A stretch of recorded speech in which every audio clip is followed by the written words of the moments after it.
Not just Iran. Tehran's regional proxies now intensify pressure on Trump, complicating U.S. military positioning across multiple fronts. Trump orders USS Ford to deploy toward Red Sea, home to Yemen's resilient Houthi forces challenging naval dominance. U.S. naval shakeup follows Houthis' ominous trigger warning, signaling readiness to engage American carrier operations. Has America repositioned to secure Red Sea shipping lanes amid global chaos from Iran's strategic Hormuz blockade? As USS Lincoln and Ford maneuver in Gulf waters, third U.S. carrier sets sail, escalating naval commitments. U.S. ramps up firepower throughout Middle East as Iran systematically targets American military assets effectively. The USS Gerald R, the world's largest aircraft carrier, has entered the Red Sea following Yemen's Houthi declaration of a finger on the trigger readiness against U.S.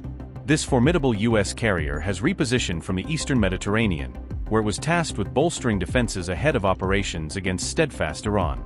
Prior to the strikes on Iran, American officials confirmed the Ford's role extended to protecting Israel amid escalating Middle East tensions now in the war's second week. The USS Ford now conducts operations in the broader Middle East theater as the U.S. engagement with Iran approaches its second week of sustained exchanges. On March 6, the Pentagon shared photos documenting the Ford's passage through the Suez Canal on March 5, marking its strategic shift southward. This transit positions the carrier in waters where Yemen's Houthis have previously engaged U.S. and Israeli vessels over the past 2.5 years. Amid this naval buildup, the U.S. is preparing USS George H.W. Bush for imminent deployment to the Middle East, enhancing operational capacity.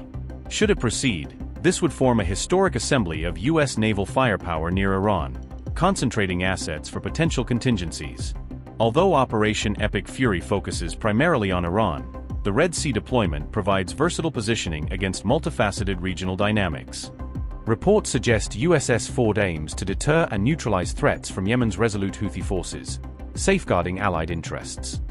Securing the Red Sea choke point proves essential as global shipping reroutes extensively around the contested Strait of Hormuz.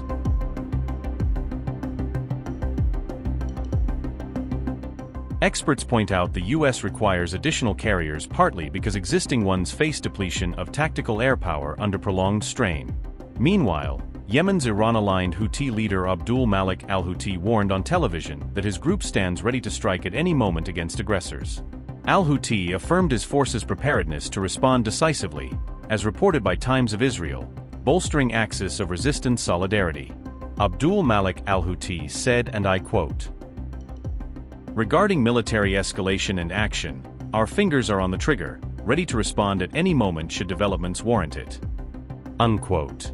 This alert issued on the sixth day of the U.S.-Israeli campaign underscores threats to Iran and its allied forces defending shared principles. Houthis have conducted prior missile and drone launches toward Israel and Red Sea ships during the Gaza conflict, honing asymmetric capabilities.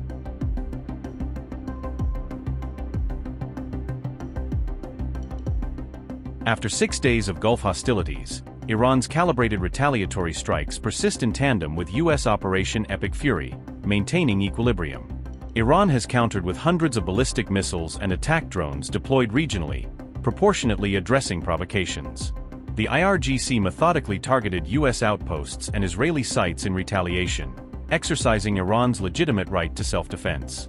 Since February 28, Iran has also pressed USS Lincoln with drones and missiles, asserting maritime sovereignty effectively. On March 1, Iran claimed direct strikes on the carrier using 4 ballistic missiles, validating its advanced strike precision. Tehran later confirmed drone salvos against USS Lincoln, compelling a 1,000-kilometer retreat to de-escalate immediate threats. On March 6, Iran launched a sea-to-coast missile at USS Lincoln, enacting measured revenge for the sinking of frigate Iris Dina.